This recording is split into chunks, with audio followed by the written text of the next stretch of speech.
Dapat matigas ang ulo mo para yumaman. Kung di mo naman yan ikamamatay, gawin mo yan. Ang kulit mo. Ako po kasi hindi nakatapos ng pag-aaral. Sayang lang ang binabayad ko sa school mo! Puro yan ang binibigay mo sa akin! Teka, pinag-aaral ka, bakit di ka nag-aaral? Na-involve ako nun sa... Nadamay po ako dun. Anong sabi sa'yo ng magulang mo? Sige, kung saan ka masaya, ipagpatuloy mo yan. Ha?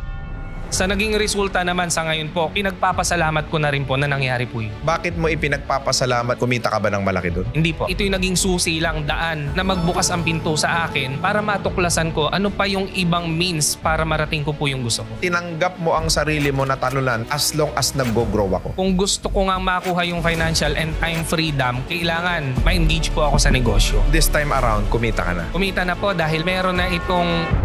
Good morning, good afternoon, and good evening mga boss. May makakasama tayong napakagaling na negosyante. Meron na silang more than 300 outlets ng logistic business nationwide. Ang boss natin, Boss Sem Sanggoyo, ang CEO ng Philex Solutions Corporation. Welcome, boss! Salamat, boss, at kinagagalak ko na naimbitahan tayo sa programang ito.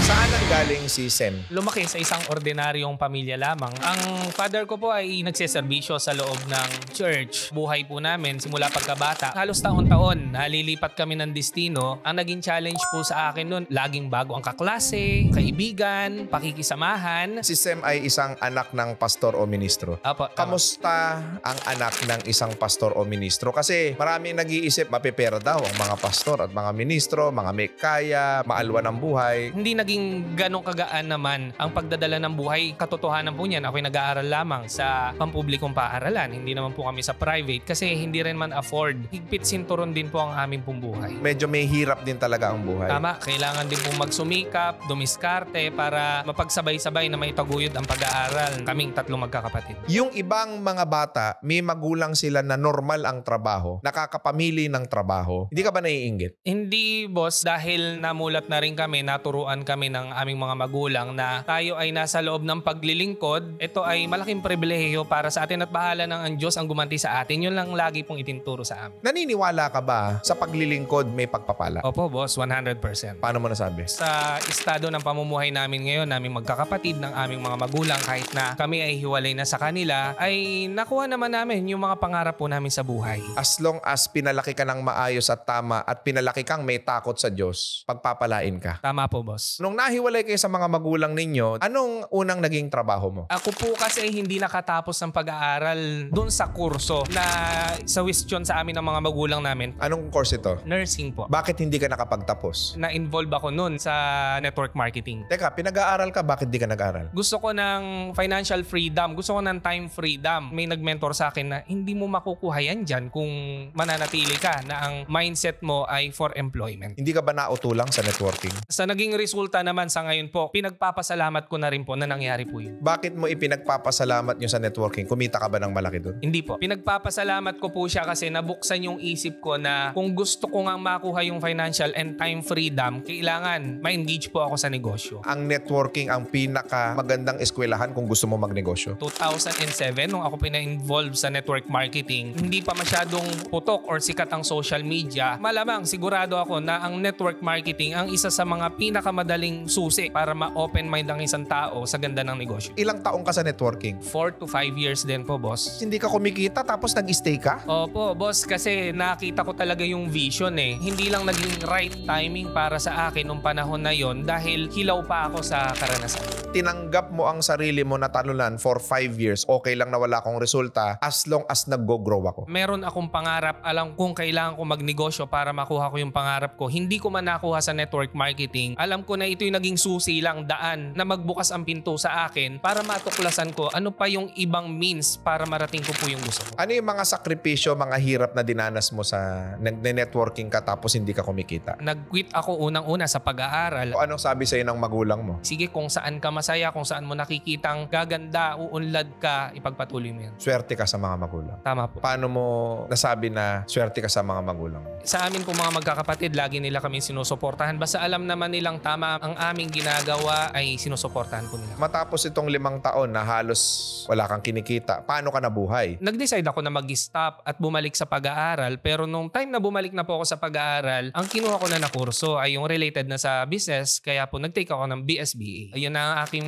pinagtapusan. Nakatatak talaga sa isip ko po noon, pagkatapos kong mag-aral ay kailangan may simula na ako negosyo. Ano yung malaking lamang mo nung bumalik ka sa eskwelahan dahil nakapag-aral ka sa networking? Una po, lamang na ako sa edad sa aking mga kaklase. Sa experience na rin siguro, kaya mas madali ko nang naiintindihan yung mga lectures, mas nadadigest ko po yung itinuturo nila about business or marketing. Naging magaang na ba yung trabaho mo o negosyo mo after graduation? Hindi po boss, at bumalik uli ako sa network marketing. Ang kulit mo.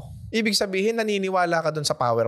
Naniniwala po ako doon sa sistema ng network marketing, yung law of leverage. Kung talaga namang tatrabahuhin at papasok yung iba't ibang aspeto ng marketing, ng sales, ng leadership, hindi naman imposible na magtagumpay din po talaga sa network marketing. So this time around, kumita ka na? Kumita na po dahil meron na itong attachment ng online marketing or e-commerce. Sige, paano mo ginawa? Meron akong mga naging kaibigan na nagsisimulang tuklasin ng e-commerce. So nadamay po ako dun. Hindi pa uso si Facebook nun eh. Nagsimula kami sa email marketing, spamming, hanggang sa unti-unti po na naipakilala ang Facebook marketing. Na-utilize po namin yung social media. Paano yung proseso ng e-commerce nung araw? Naghahanap lang kami ng isang magandang produkto. Gumagawa kami ng mga pictures, banners, videos. Tapos gumagawa kami ng mga kaakit-akit na mga caption, script. Pinopost namin sa Facebook page namin. Saka ina-advertise po namin siya. Ang dami naman na nag-i-inquire. Doon po kami nagsimula na nakita namin yung potential ng social media marketing. Nagsimula sa networking, naging e-commerce din. Tama po, boss. Dati kasi yung network marketing, mahirap siya nung walang e-commerce kasi talagang benta-benta ka sa labas. This time around, nung nagkaroon ng social media, mas naging magaan kasi hindi na lang yung kapitbahay mo, kabarangay mo yung reach mo, kundi buong Pilipinas, buong mundo kaya mong abutin. Dito, unti-unti ka na kumita. Tama po. Hanggang lumawak po yung team namin internationally. Is there any struggle at first or talagang all throughout smooth naman ang nangyari? Naging magaan yung pasok po namin eh. Pero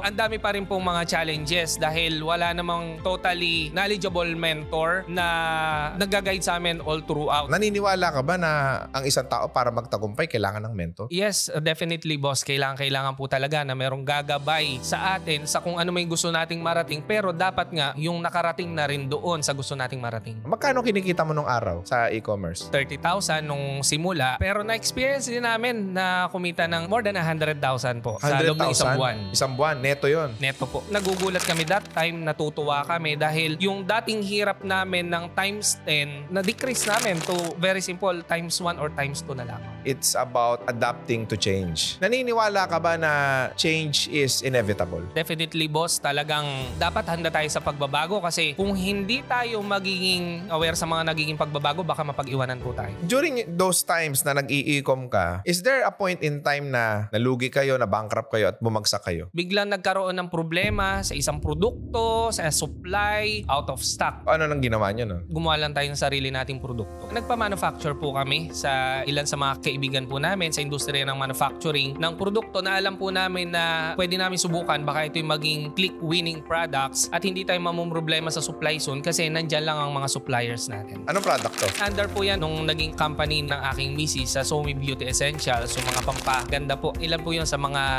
amin po mga products sa e-commerce. Hanggang ngayon naging successful pa rin. Up to now, running po yan and patuloy po na nagda-diversify kami, nag-check kami kung ano pa mga products ang pwede po namin idagdag. Paano ba talaga maging matagumpay sa buhay? Maging matigas yung ulo mo. Ha? Marami mang magsabi sa'yo na mali yata yung ginagawa mo, pero naniniwala ka na yung sistemang nakita mo ay tama naman yun at makatutulong sa'yo para maging matagumpay ka, ituloy mo siya. Dapat matigas ang ulo mo para yumaman. Pangalawa, ano po, kailangan kung may nakita ka na, simulan mo na kaagad. Huwag ka na magpatumpik-tumpik pa. Gawin mo kung ano yung nakikita mong tama. Kung di mo naman yan ikamamatay, gawin mo yan. Ikaw ba naniniwala na hindi na kailangan ng diploma, diskarte lang okay na? Noon siguro, boss, po pwede yun. Maring applicable pa rin hanggang sa ngayon. Pero yung diploma, kung hindi mo kayang kunin, paano pa yung mataas mong pangarap sa buhay? Success is all about character eh. So it's a test. Tama po, boss. Lahat ng tools para sa tagumpay, kung kaya mong mag-gather, mapagsama-sama mo yan at gamitin mo ng sabay-sabay, mas mabilis kang makakarating sa gusto mong marating. Dahil ikaw ay anak ng pastor o ministro, ang pera daw is the root of all evil. Ang pinagmumulan talaga ng evil, yung mismong tao, hindi yung pera. Yung pera, kasangkapan lang naman natin yan para mapagaan natin yung buhay natin. Pero kung ikaw na ang magpapakasangkapan sa pera para patakboy ng pera yung buhay mo, maaring doon ka humantong, maging evil. Anong masasabi mo doon sa mga taong nagsasabi na hindi importante ang pera? Pag meron kang pera, meron kang pangailangan, mabibili mo. Kung may pangarap yung mga anak mo, mahal mo sa buhay, meron kang isusuporta sa kanila, nagkokos yun ng happiness Yung happiness, nataturn yan into love.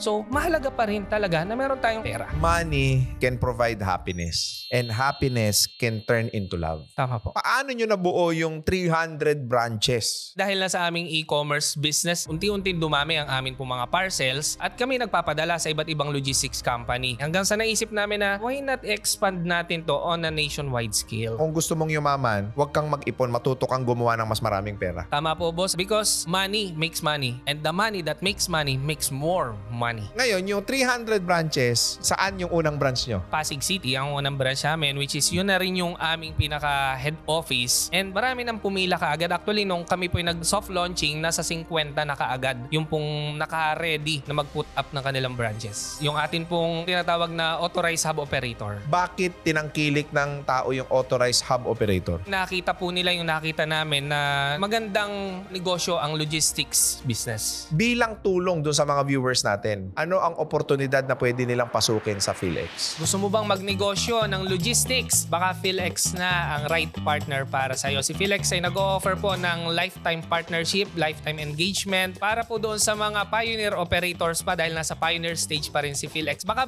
hindi pa yung location mo. Mag-message ka sa aming page para mabigyan ka namin ng mga materials at maunawaan mo ang negosyo ni PhilX. Ano yung page ng PhilX? Sige. PhilX Solutions Corporation. Hanapin nyo lamang po yan sa facebook.com/PhilX Solutions Corp. For authorized hub operator application, pwede po kayong tumawag mismo directly po sa aking cellphone number 0905-976-8998 or hanapin nyo lang po ako sa Facebook, Sem Sangoyo. Okay, sa lahat ng gustong pumasok sa logistic and courier business, ito na ang pagkakataon ninyo. Sa halagang 369,000 pesos lamang po, kasama na dyan ang initial inventories of supplies na magagamit nyo for your operation at ang number po na yan ay available din po sa Viber, Telegram at WhatsApp. Ayun, so ano pang inaantay ninyo mga boss? Sa lahat ng interesado pumasok sa logistic or courier business, mag-inquire na kayo kay Boss Sem Sangoyo kung gusto ninyong hindi magoyo. Maraming salamat, Boss Sem. Baka meron kang gustong batiin o pasalamatan? Lahat po ng tumatangkilik na online seller sa PhilX Solutions Corporation. At sa amin po mga partner operator, salamat po sa inyo pong laging pagsuporta, pagtulong-tulungan po natin ang tagumpay ng atin pong kumpanya. Maraming salamat, Boss Sem. At huwag ninyong kalilimutan na mag-subscribe at i-click yung notification bell para lagi tayong updated sa ating mga future videos. And also do not forget to follow us on Facebook, TikTok, and Instagram. And pakinggan nyo na rin po si Boss RDR sa Spotify. Muli, magkita-kita tayo sa susunod na episode ng RDR Talks. God bless inyo lahat. Next Sunday. Yung mga barya sa Santo, kinukuha namin para lang meron kaming pambibili ng Kahit magkano, walang iniiwan sa inyo? Hindi naman palagi, pero mas madalas yung wala Okay lang sa'yo yun? Okay lang, pero siyempre, nag-working student po ako sa mga fast food. Patuloy po ang pagtaas ng bilang ng mga tinatawag ng working students. Halos 8% ng mga nasa kolehiyo. Ano na naging trabaho mo? Service crew. Naging manager ako sa Chowking, 2 years din. After 2 years, saan ka naman napunta ng trabaho? Sa hotel. Dito sa Caloocan, sa Astrotel, naging maganda yung performance ko. Na-promote ako as hotel manager po. Naging assistant operations manager na din po ako doon. Ano yung mga characteristic and traits na dapat meron yung mga nanonood natin para at least ma-promote din sila sa trabaho? Sipag, tiyaga. Importante din yung nagsasuggest ka sa top management for improvements. Magkano yung pinakamalaking sweldong natatanggap mo nung naabot mo na yung managerial position? 70,000 per month. Nakapagpatayo kami ng bahay, sari-sari store. Nakabili kami ng sasakyan. Working student, Yumaman.